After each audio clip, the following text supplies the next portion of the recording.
Hi friends, happy morning. இது all channel. பாருங்கள், கர்நாடகாவில் ஒரு பொங்கல் செய்வாங்க. அது நம்மள மாதிரியே செய்வாங்க, பட் கொஞ்சம் டிஃப்ரெண்ட்டாக இருக்கும். அவங்க சாம்பாரெல்லாம் யூஸ் பண்ணிக்க மாட்டாங்க. வெறும் சட்னி வச்சுட்டு அதுக்கு ஒரு 2 ஸ்பூனு நெய் ப்ளஸ் நம்ம எண்ணெய், நம்மளுக்கு தேவையான அளவுக்கு எண்ணெய் ஊற்றிக்கிடலாம்.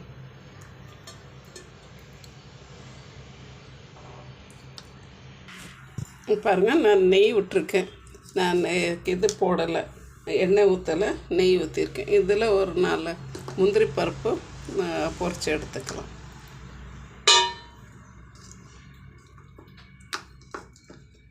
இது உங்களுக்கு ஆப்ஷன், பட் இவங்க கொப்பரை ப்ளஸ் இந்த முந்திரி பருப்பெல்லாம் ரொம்பவே யூஸ் பண்ணிக்கிடுவாங்க.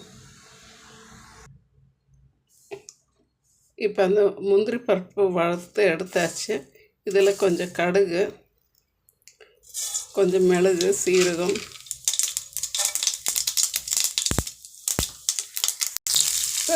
இப்போ நம்ம மிளகு, சீரகம், கடுகு எல்லாம் கொஞ்சம் நல்லா பொரிஞ்சு வச்சு வெங்காயம் போட்டிருக்கேன்.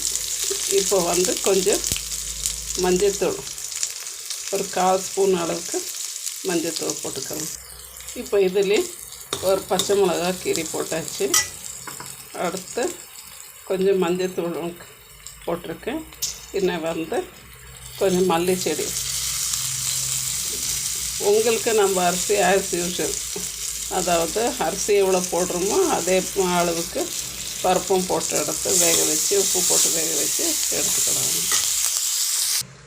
பாருங்கள் ஃப்ரெண்ட்ஸ், நம்மளுடைய கர்நாடகா பொங்கல் ரெடி ஆகிடுச்சு. நம்ம அதில் அந்த அரிசி பருப்பு வேக வச்சுருந்த கொட்டியாச்சு. ஏற்கனவே அந்த அரிசி பருப்பு வேகும்போது உப்பு போட்டு வேக வச்சுருக்கோம். ஸோ இப்போ இதுக்கு தேவையில்லை, இவ்வளோ தான்.